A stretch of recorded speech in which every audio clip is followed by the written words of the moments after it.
Okay, so under binomial expansions, this is for you guys doing math 1120.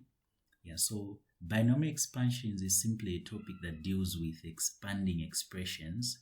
It provides shortcuts or simpler ways of expanding things.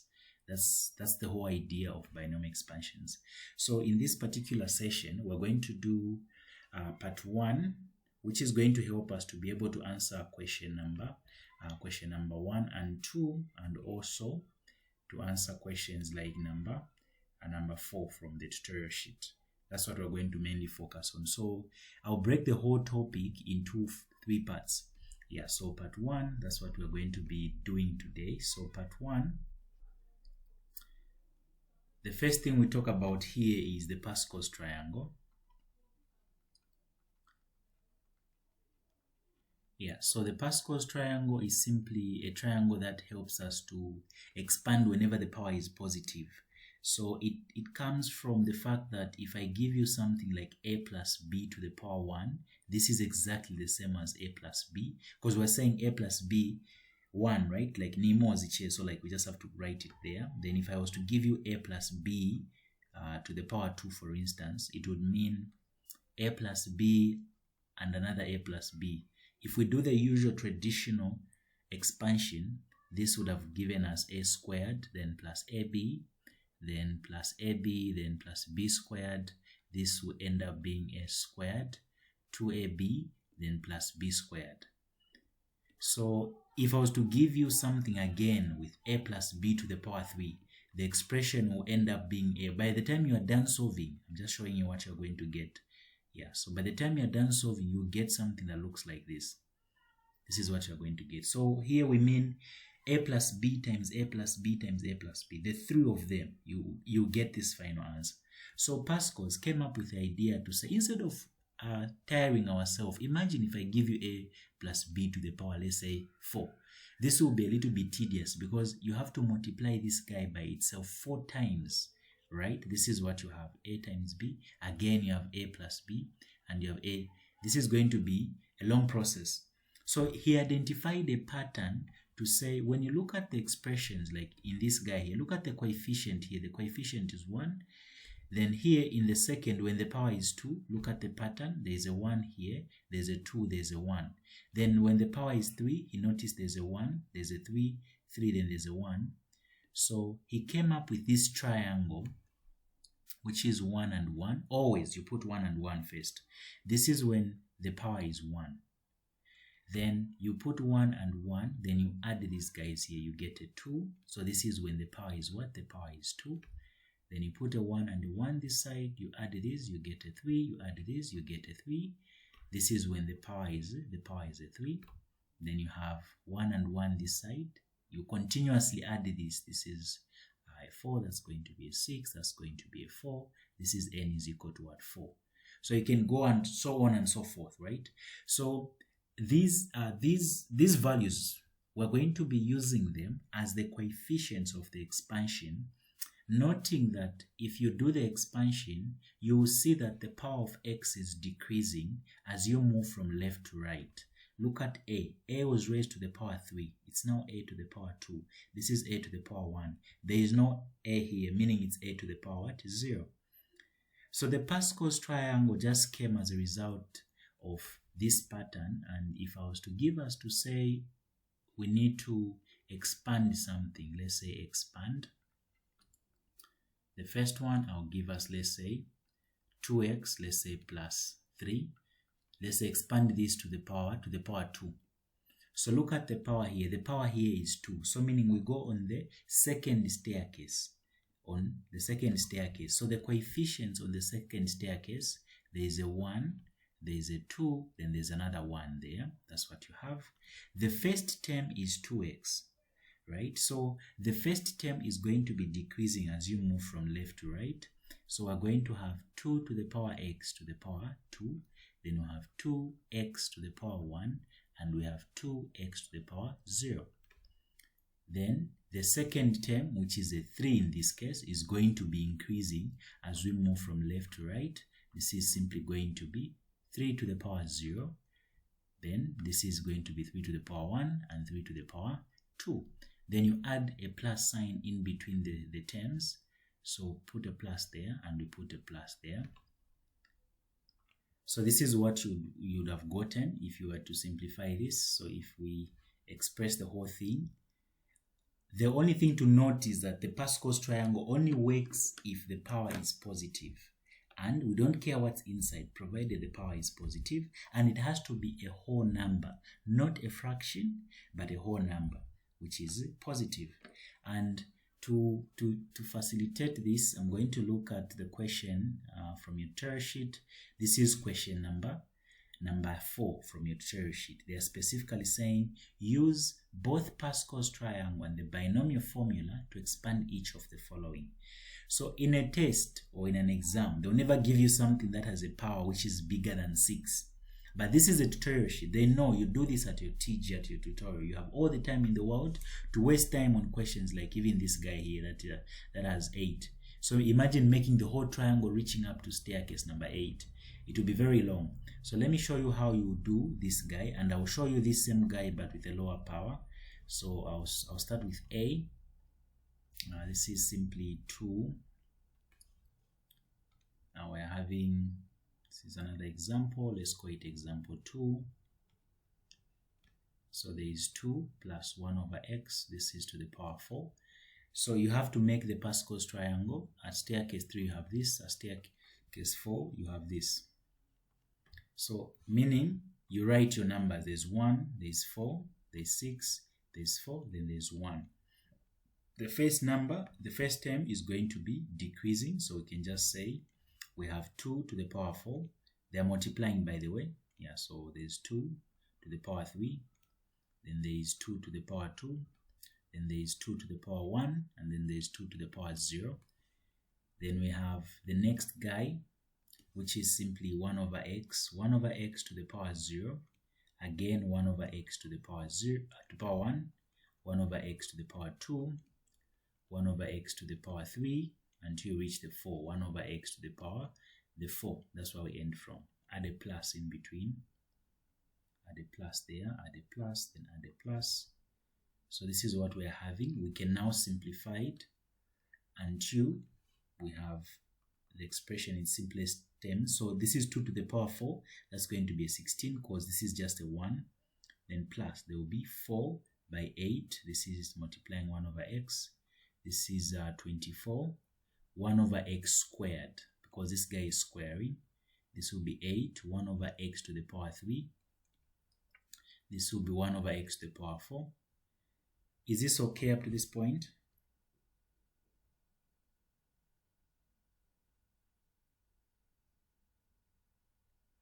Is this okay?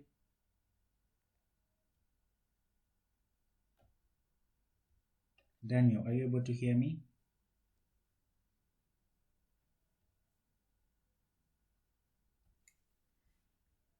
Okay, so I think maybe network is bad, but I hope this is okay. So this is going to be 16, then plus this is going to be 4 by this. That's going to give us a 32. Then there is an x down. Then this is plus. This is 24. X squared. Then plus 8. X to the power 3. Then this is plus 1 over x to the power 4. So this right here will be the expansion of the whole thing. Some people would decide to break it down and write it like this: 16 plus 32 x to the power negative 1, then plus a 24 x negative 2, 8 x to the power negative 3, then plus x to the power a negative 4. So this is what you'd get. Yeah, so sometimes you can even leave your answer like this. It's still okay. Yeah, so the whole idea is you following the rule for the Pascal's triangle to say we are simply going to have the whole thing following the coefficients that were given. So if you look at your next guy, which is, let me try something that is, oh, so this was to the power 5 actually. Sorry, this was a 5. So I was supposed to go up to 5. On the staircase, we reached up to here, staircase number 4. This is supposed to be a 5. So these are supposed to be your coefficients when they use a 5. Yeah, I did this guy with respect to 4, but it's supposed to be 5. Yeah, they wrote a 5. So just to cement the whole idea, I'll do the number D, which is 2x minus 3 to the power 5. So this is 2x minus 3 to the power 5. So we are using these coefficients there. There will be a 1, that's a 5, then that's a 10, then that's a 10, then that's a 5, and that's a 1. So from here, we're following the same thing. The first expression has to be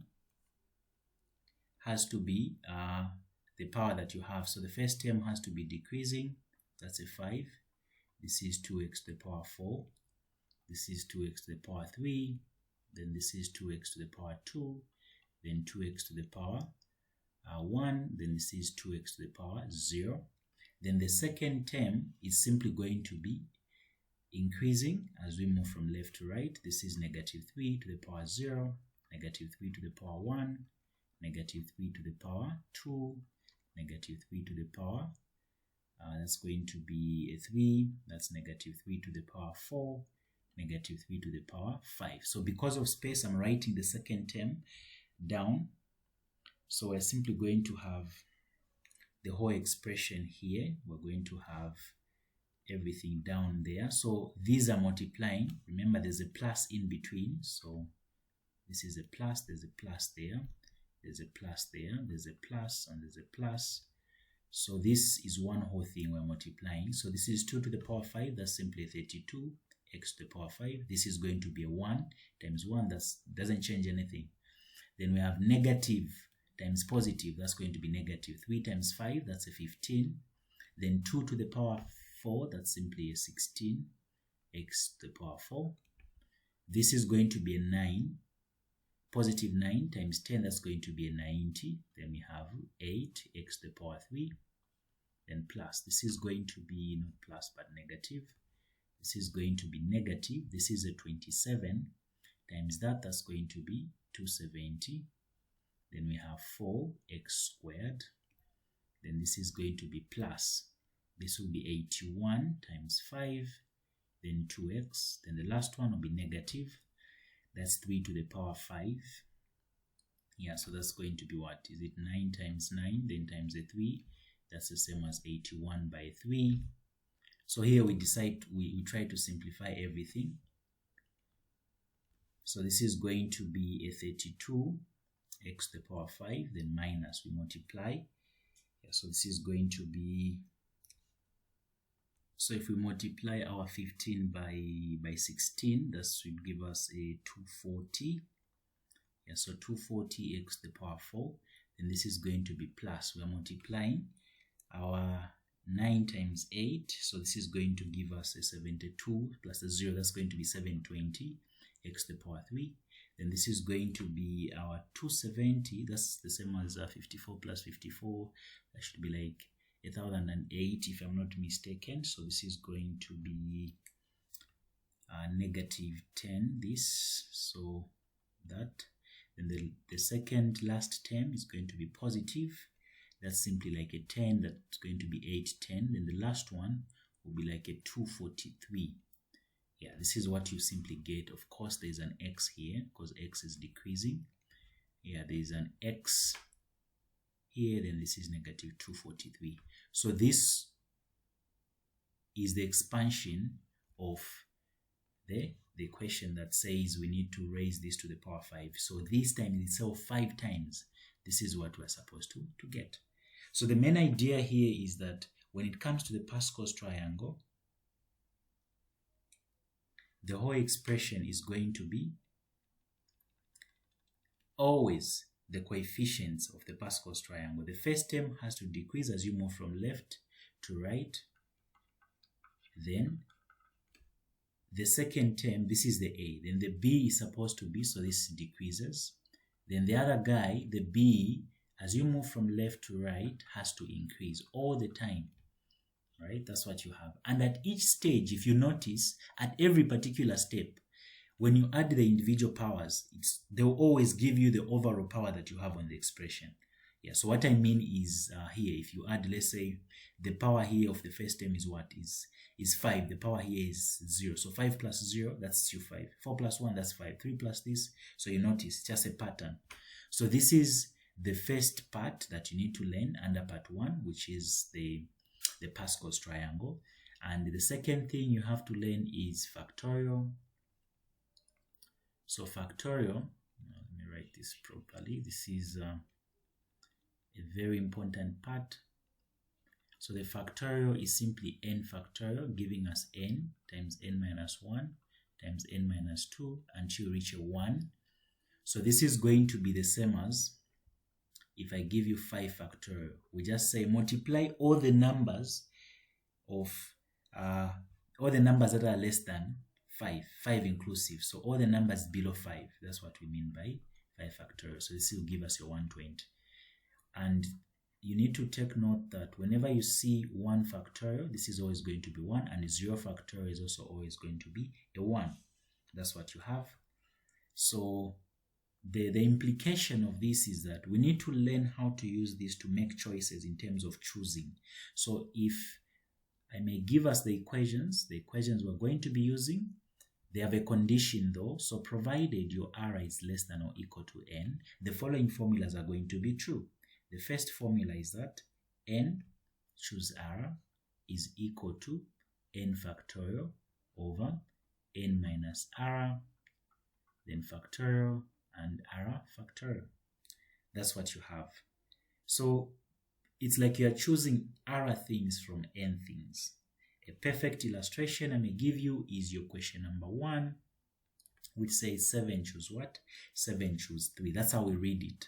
7 choose 3. So if I may write the 7 choose 3, this is the same as 7 factorial, then over the 7 minus 3, the factorial, then you have the 3 factorial. So 7 factorial is the same as 7 by what? By 6 by 5. So since this is the first lesson for you guys doing math 1120, I'll take baby steps, I'll expand everything so that you should be okay. Yeah, so this is going to be that, that's going to be 3, that's going to be 2 by 1. Then 7 minus 3, that's going to give us 4, right? So that's going to be 4 factorial. So 4 by 3 by 2 by 1.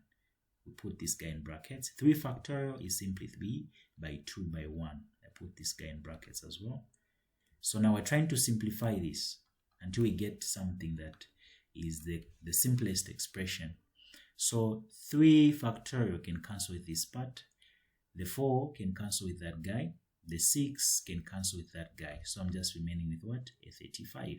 7 times 5. So this is the answer. The number of ways you can choose 3 things from 7 things is what? Is 35 ways. You have 35 options. That's what we basically mean. If I give you to say you have 3 people, how many ways can you choose 1 person from the 3 people? How many choices do you have? The answer is 3, right? You can choose the first person, the second, or the third person.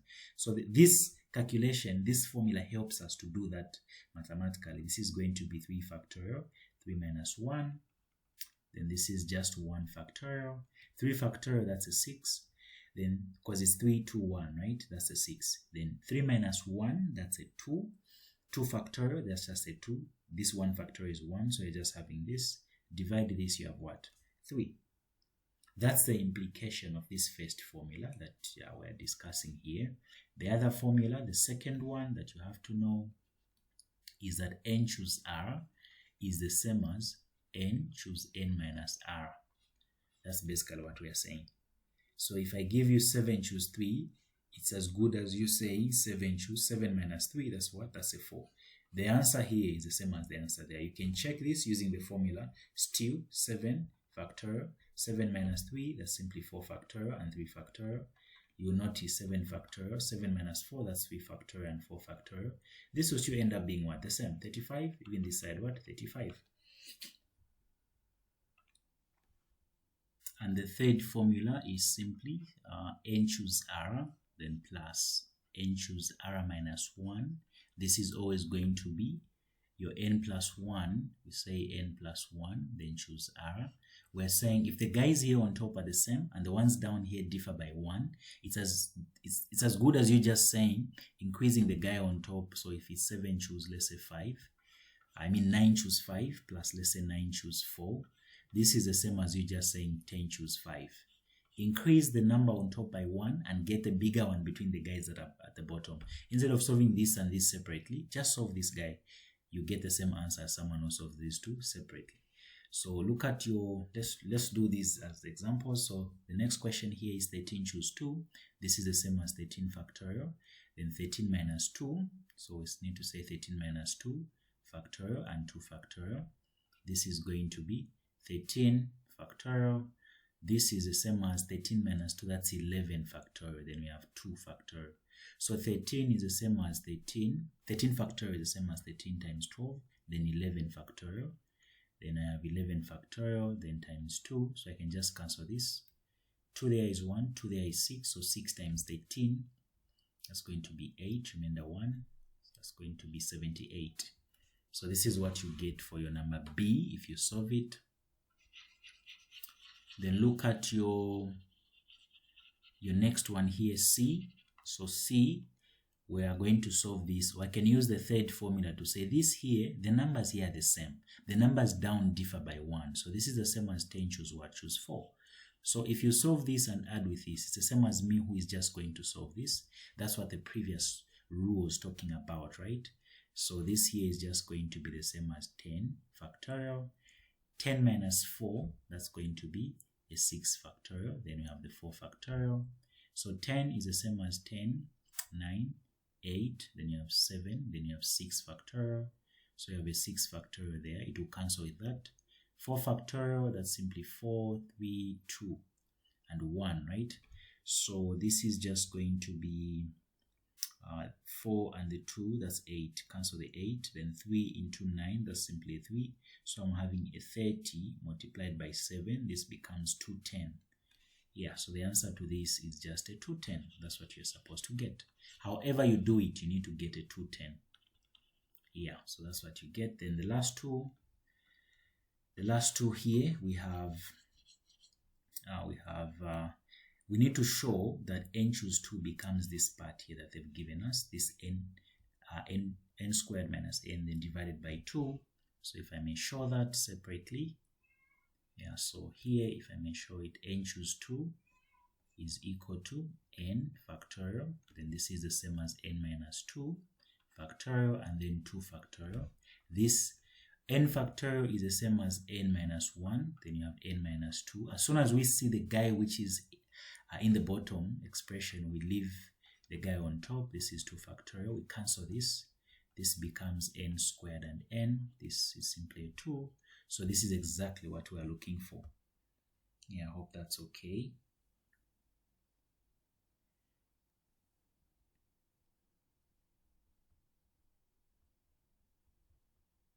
Then the next one, we're also trying to show this part here. It's the same thing.